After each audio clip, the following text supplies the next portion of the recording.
우리나라 노인 빈곤율과 노인 자살률은 다른 나라들보다 높습니다. 그만큼 노인들이 살기 힘든 나라가 되어가고 있습니다. 평균 수명은 늘어가는데 먹고 살기 힘들어하는 분들이 날이 갈수록 늘고 있습니다. 이렇게 된 것에는 사회의 잘못도 있지만 개인의 잘못이 없다고 할 수 없습니다. 너무 안일하게 생각해 미래에 대한 대비를 미루고 당장 지금의 행복을 위해 나중에 후회할 행동들을 선택하는 분들이 많이 계십니다. 물론 지난 세월 후회하지 않는 사람은 거의 없습니다. 그렇게 후회한들 세월을 다시 되돌릴 수도 없습니다. 지금이 가장 빠른 시기입니다. 아무리 몸부림치며 나름대로 최선을 다해 살아왔다고 해도 미래에 희망이 없어 보인다고 해도 포기하지 말고 지금부터 할 수 있는 일들을 차근차근 해야 합니다. 그렇다면 이 모든 것을 미리 경험한 인생 선배들은 어떤 후회를 하고 있을까요? 미래에 후회하지 않고 행복한 노후를 살기 위한 4가지 방법을 알려드리겠습니다. 첫 번째는 감정적으로 돈을 소비하지 않는 것입니다. 젊어서 노후에 대한 대비를 전혀 하지 않고 감정적으로 돈을 소비하는 분들이 많습니다. 앞서 얘기했듯 이것은 우리나라 노인 빈곤율을 높이는 주요 원인이 되기도 합니다. 여기서 말하는 감정적으로 돈을 소비한다는 것은 다음의 경우에 해당합니다. 예를 들어 나이든 자신을 돌보기보다 젊은 자식들을 걱정하며 이것저것 지원해주거나 성인이 된 아이들을 감정적으로 안쓰럽게 여겨 기죽지 말라고 결혼 비용 사업 자금 등을 지원해주는 경우입니다. 이렇게 자식에 대한 감정에 앞서 내가 모아두었던 돈의 대부분을 자식을 위해 써버리는 것입니다. 이 밖에도 친했던 친구가 금전적으로 힘들 때 마음이 약해져 돈을 빌려주거나 대부분 사람에게 느끼는 감정적인 마음으로 인해 돈을 내가 아닌 다른 사람들을 위해 소비하게 됩니다. 하지만 이것은 결코 바람직한 행동이 아닙니다. 가장 중요한 것은 본인이 자녀의 도움을 받지 않을 정도의 경제력은 남겨두고 자식이든 친구든 도와줘야 합니다. 자녀들은 결혼 후에 절대 부모님의 인생을 책임져주지 않습니다. 오래된 친구들도 마찬가지입니다. 돈 버는 것도 중요하지만 돈을 관리하는 것이 더 중요합니다. 많이 벌어도 한순간 물거품으로 사라질 수 있는 게 바로 돈입니다. 돈을 쓰는 것에 있어서는 신중에 신중을 기해야 합니다.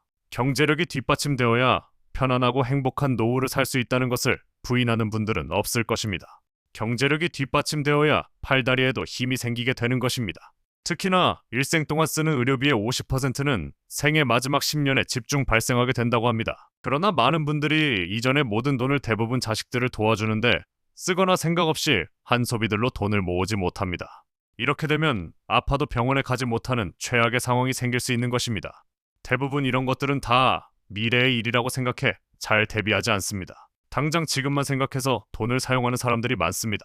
제가 자주 하는 얘기지만 제일 중요한 것은 자기 자신입니다. 자신을 먼저 돌볼 줄 알아야 나중에 나에게 미안한 일이 생기지 않습니다. 이런 상황을 만들지 않으려면 우리는 우리의 돈을 잘 지켜야 합니다. 일단 감정적으로 소비하지 않는 것이 첫 번째입니다. 그 다음은 금융 공부를 미리미리 해두시면 좋습니다. 많은 분들이 일을 다닐 때는 수입이 고정적으로 들어오기 때문에 그래도 먹고 사는데 지장이 없을 것이지만 문제는 은퇴 후입니다. 아무리 대기업에 다녔어도 은퇴 후에 힘들게 사시는 분들이 많이 있습니다. 대기업 다닐 때 들어오는 수입에 맞는 생활을 하다가 은퇴 후 수입이 크게 떨어집니다.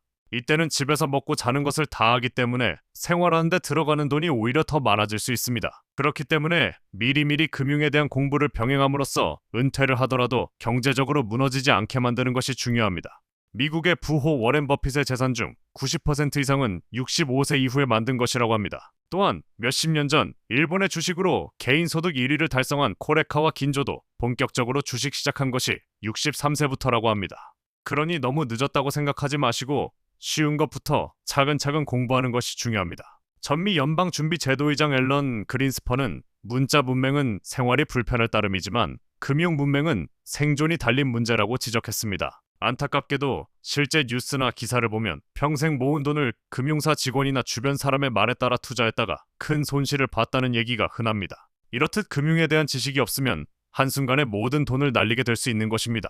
내 돈은 내가 지켜야 하는 것입니다. 이것이 가능하려면 내가 스스로 공부하려는 자세가 필요합니다. 인생 선배들의 지혜 두 번째는 배움을 멈추지 않고 평생 즐길 수 있는 취미를 만드는 것입니다. WTO에서는 18세에서 65세까지를 청년, 66세에서 79세까지를 장년, 80세에서 99세까지를 노년으로 분류합니다. 영상을 보는 많은 분들은 아직 청년이거나 이제 막 청년이 지났을 뿐입니다. 이렇게 아직 젊기 때문에 무엇이든 배울 수 있습니다. 사실 나이가 들수록 친구를 만드는 것보다는 오히려 친구는 정리하는 것이 좋습니다. 노후의 시간은 매우 중요하기 때문에 친구와 대화하는 시간보다는 건강관리, 취미생활, 전문 공부 등의 시간을 많이 보내는 것이 좋습니다. 제 가까운 친척은 나이 60을 넘었음에도 불구하고 열심히 돈 벌고 지금은 은퇴에 어려서 너무 가난해서 하지 못했던 영어 공부를 열심히 하고 있습니다. 이렇게 배우면서 다시 학창시절로 돌아간 것 같다며 하루하루 너무 행복하다고 말하곤 합니다. 이렇듯 나이 들어서 할 게 없다고 느껴질 때는 내가 어렸을 적 하고 싶었던 것들이 무엇이 있었는지 떠올려 보는 것이 좋습니다. 그러면 도전하고 싶은 게 나타날 것입니다. 앞서 돈을 잘 모으라는 말씀을 드렸지만 사실 이렇게 배우는 데는 돈을 아끼지 말아야 합니다. 왜냐하면 이것은 자신을 위해 쓰는 돈이기 때문입니다. 자식, 친구 등 다른 사람이 아닌 오로지 자신의 행복을 위해 쓰는 돈이기 때문에 이렇게 쓰는 돈에는 망설임이 없어야 합니다. 많은 분들이 이제껏 수많은 사람들이 하는 걸 보고 은근히 따라해보고 싶고 나도 할 수 있겠다 생각하는 취미들이 있을 것입니다. 하지만 이것이 생각으로 그치는 경우가 많습니다. 생각에서 그치지 않고 실행해야 행복을 느낄 수 있습니다. 내가 해보고 싶었던 것, 남들이 하는 것 중에 나도 할 수 있겠다 싶은 것 중 제일 쉬워 보이는 것을 하나 정해 얼른 시작해보는 것이 좋습니다. 생각이 나지 않는 분들에게 추천드리는 취미는 글쓰기입니다. 특히나 글쓰기는 추운 겨울의 실내에서도 하기 좋은 취미입니다. 글을 쓰는데 필요한 것은 연필과 종이가 전부이기 때문에 누구나 시작할 수 있습니다. 뿐만 아니라 글쓰기는 노후에 생기는 우울증을 예방하는 데도 좋습니다. 자신의 내면의 감정을 글로써 표현하게 되면 장기적으로 행복감을 높여준다고 합니다. 무엇을 써야 할지 모르겠다면 이처럼 지금 자신이 느끼는 감정 불안하다면 불안하다고 쓰면 되고 왜 불안한지 그 이유에 대해 써보는 것입니다. 오늘 하루 감사하는 것들에 대해 써보는 것도 좋고 그냥 지금의 내 감정을 있는 그대로 글로만 적으면 됩니다. 고대 플라톤과 세네카 등 수많은 철학자들도 마찬가지로 자신의 글을 쓰며 마음의 위안을 받았다는 사례가 있습니다.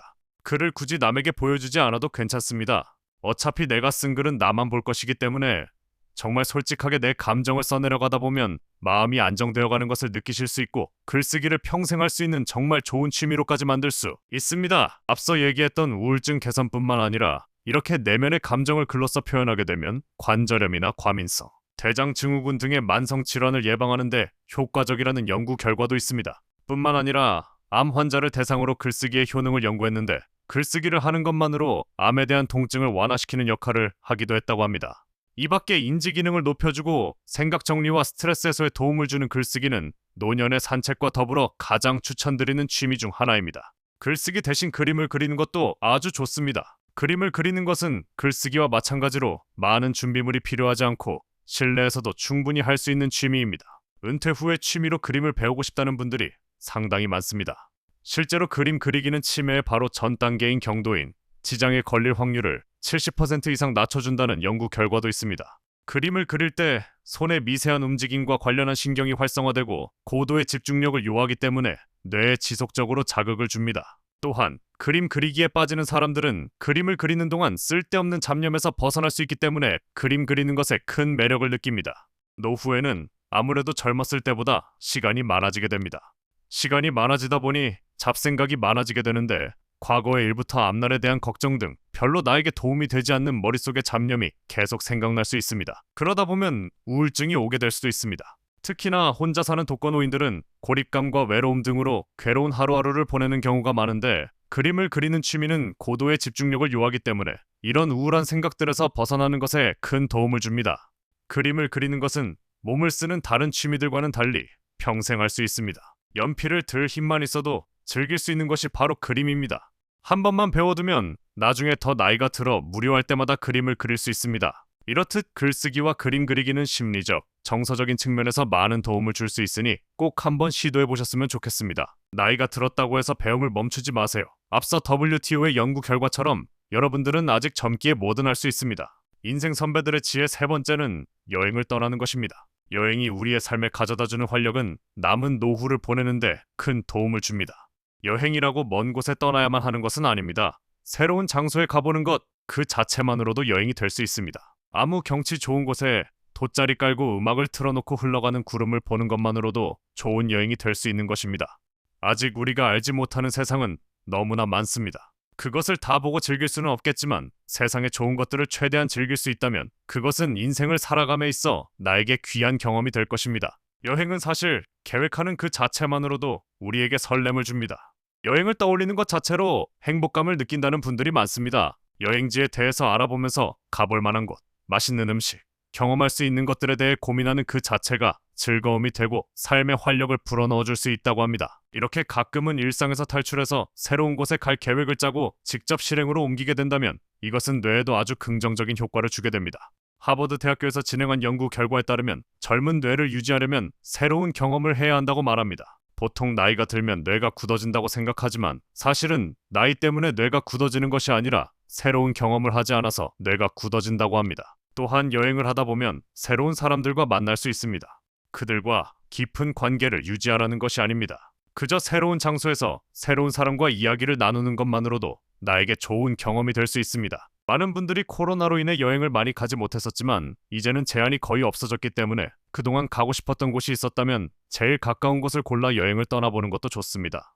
이렇게 여행을 다니면 몸을 움직일 수 있어 건강에도 큰 도움이 됩니다. 여행을 계획했다가도 막상 떠나기 전에는 잘 다녀올 수 있을까 하는 걱정이 들기 마련입니다. 막상 떠나면 집이 그리워지기도 합니다. 그러나 여행에서 돌아올 때쯤이 되면 어느새 여행을 갔던 그 순간을 그리워하는 자신을 발견할 것입니다. 그러니 너무 걱정하지 마시고 일단 계획하고 출발해 보시는 것이 좋습니다. 마지막 네 번째는 배우자에게 잘하는 것입니다. 인생에서 배우자 복이 가장 중요하다는 말이 있듯이 우리는 부모 자식들보다 배우자와 같이 사는 기간이 훨씬 깁니다. 과장해서 얘기하면 인생의 불행과 행복은 결혼을 어떤 사람과 하냐가 90%를 결정한다는 말도 있을 정도입니다. 그만큼 우리가 가장 시간을 많이 보내는 사람과의 관계는 중요합니다. 하지만 이렇게 말하면 내 배우자는 나에게 큰 잘못을 저질렀기 때문에 잘하기 힘들다라고 말하는 분들도 계실 것입니다. 아무리 혼자 잘한다고 한들 배우자가 같이 노력하지 않으면 혼자만 너무 힘든 상황이 될 수 있습니다. 이럴 때도 배우자에게 잘하라고 말하기는 힘듭니다. 이때는 그냥 자기 자신을 제일 중요하게 여기면서 행동하는 것이 좋습니다. 다만 너무 원망만 하는 것은 나 자신에게 도움이 되지 않을 수 있습니다. 아주 나중이라도 배우자에게 그동안 돈 버느라 수고했다, 그동안 살림하느라 수고했다라는 말 한마디 정도만이라도 표현해주는 것도 좋습니다. 서로 겉으로 보여지는 것과 속마음은 다를 수 있다는 생각을 가지고 먼저 다가가는 연습을 천천히 해보시는 것이 장기적으로 내 행복에 도움이 될 수 있습니다. 반면 배우자와 잘 맞는다면 친구도 필요가 없게 됩니다. 배우자와 성격적인 부분, 가치관 등이 잘 맞는 것은 정말 큰 복입니다. 이런 배우자가 있다면 고맙다, 사랑한다는 말을 전하는 것이 좋습니다. 이렇게 오늘은 나이가 들어 후회하지 않으려면 해야 할 4가지에 대해 말씀드렸습니다. 첫째는 감정적으로 돈을 소비하지 않는 것, 둘째는 배움을 멈추지 말고 평생 할 수 있는 취미를 가지는 것, 셋째는 여행을 가까운 곳이라도 떠나는 것, 마지막 넷째는 배우자에게 따뜻한 말 한마디를 건네는 것입니다. 사실 이 모든 것보다 중요한 것은 건강입니다. 건강해야 돈도 배우자도 친구도 자식과도 관계가 좋아집니다. 건강하지 못하다면 주변 사람들이 다 떠나가고 내가 하고 싶은 취미를 할 수 없게 됩니다. 노인의 나이가 되고 보니 젊다는 핑계로 과거의 건강 관리를 소홀히 했던 것을 후회하는 분들이 정말 많습니다. 늦었지만 지금이라도 꾸준히 운동하며 건강에 신경을 쓰는 것이 좋습니다. 그 중에서도 흡연은 정말 좋지 않습니다. 부부 중 한 사람이 흡연을 한다면 그 배우자에게도 간접 흡연으로 건강을 해칠 수 있고 자식들의 건강에도 안 좋은 영향을 미칠 수 있습니다. 흡연의 안 좋은 점은 굳이 설명드릴 필요가 없을 정도로 많은 분들이 알 것이라 생각합니다. 이렇게 말하면 내가 아는 누구는 90살까지 흡연하는데 건강하게 잘 살고 있다고 말할 수도 있습니다.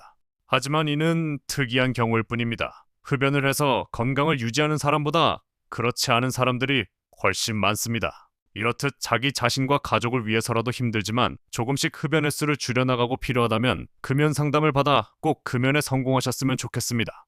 사실 이 모든 것들이 누군가에게는 뻔한 얘기처럼 들릴 수도 있습니다. 하지만 여러분들은 이것을 다 실천하고 계신가요? 알기만 하고 실천하지 못한다면 사실 그것은 모르는 것과 마찬가지입니다.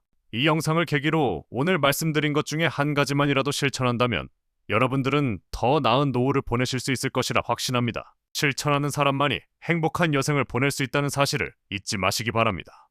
늦었다고 생각한 때가 가장 빠른 때입니다. 지금부터라도 후회하지 않는 삶을 위하여 살아가는 것이 중요합니다. 신나즈미 크메트의 유명한 글을 소개해드리며 오늘의 영상을 마무리하겠습니다.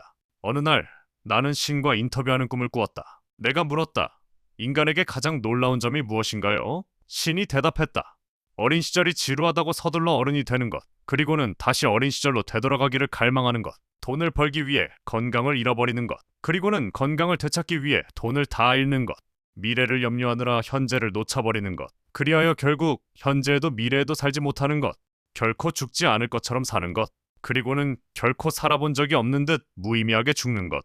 시인이 나의 손을 잡았다. 우리는 잠시 침묵에 잠겼다. 이상으로 오늘의 영상을 마치겠습니다. 우리 모든 구독자분들의 행복한 여생을 응원합니다. 다음에 더 좋은 영상으로 찾아뵙겠습니다. 감사합니다.